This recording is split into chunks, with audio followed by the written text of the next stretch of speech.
Hi అందరికీ. జన సైనికులతోని and TDP కార్యకర్తలతోనూ ఒక రెండు విషయాలు అయితే షేర్ చేసుకుందాం అనుకుంటున్నాను. మనం ఏ విషయాన్ని స్పీడ్గా ట్రోల్ చేయాలి, దానివల్ల మనకి ఏం లాభం వస్తుంది, అండ్ రెండోది మన నాయకుడి పట్ల మనం ఏ విధంగా వ్యవహరించాలి. వైఎస్ఆర్సీపీ కార్యకర్తలు అతను నాయకుడి పట్ల ఏ విధంగా వ్యవహరిస్తున్నారు, మనం ఏ విధంగా వ్యవహరిస్తున్నాం అనేది ఒకసారి అయితే మనం ఆలోచించుకోవాలి. సో ఈ విషయాలు అయితే నేను రెండు విషయాలు మీకు చెప్పాలనుకుంటున్నాను. నచ్చితే పూర్తిగా చూడండి.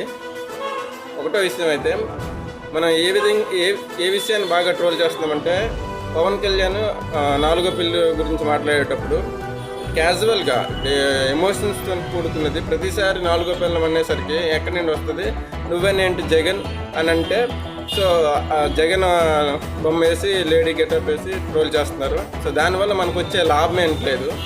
కానీ బాగా ట్రోల్ చేయవలసింది ఏంటంటే, జగన్ సొంత బాబాయిని హత్య చేశాడు. ఇది ట్రూత్. ఇంత పవన్ కళ్యాణ్ ఎంత ట్రూత్గా చెప్తున్నాడో దాన్ని మనం అంత బలంగా తీసుకెళ్ళాలి.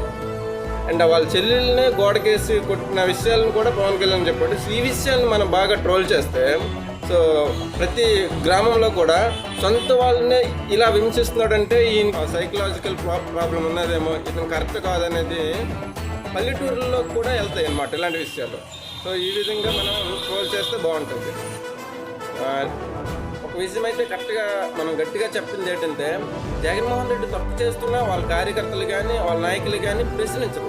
అది ఎలాంటి విషయాలంటే, ఒకటి 2019లో ప్రచారంకి వచ్చినప్పుడు పూర్తిగా మద్యపాన నిషేధం చేసిన తర్వాత 2024లో ఎలక్షన్స్కి వస్తాను అన్న జగన్మోహన్ రెడ్డి ఇప్పుడు మద్యపానాన్ని ఏ విధంగా అమ్ముతున్నాడో మీకు తెలుసు.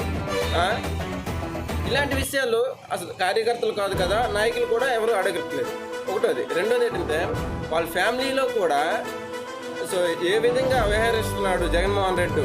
ఇలాంటి మన నాయకుడు పవన్ కళ్యాణ్ కానీ చంద్రబాబు నాయుడిని కానీ మన నాయకులను మాత్రం మనం ప్రశ్నిస్తాం. ఏంటి సార్ ఇది ఈ విధంగా చేశారేంటి? అరే మన కోసం, మనం మంచి కోసం చేయడానికి వచ్చిన పవన్ కళ్యాణ్నే మనం ప్రశ్నించినప్పుడు మనం ఏమండి అసలైన కార్యకర్తలు అవుతాము?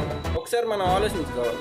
చేస్తుంది మంచి అయినా సరే మనం ప్రశ్నిస్తున్నామంటే మనం నిజమైన నాయకులమా, నిజమైన కార్యకర్తలమా కాదా అనేది ఒకసారి ఆత్మ పరిశీలన చేసుకోవాలి.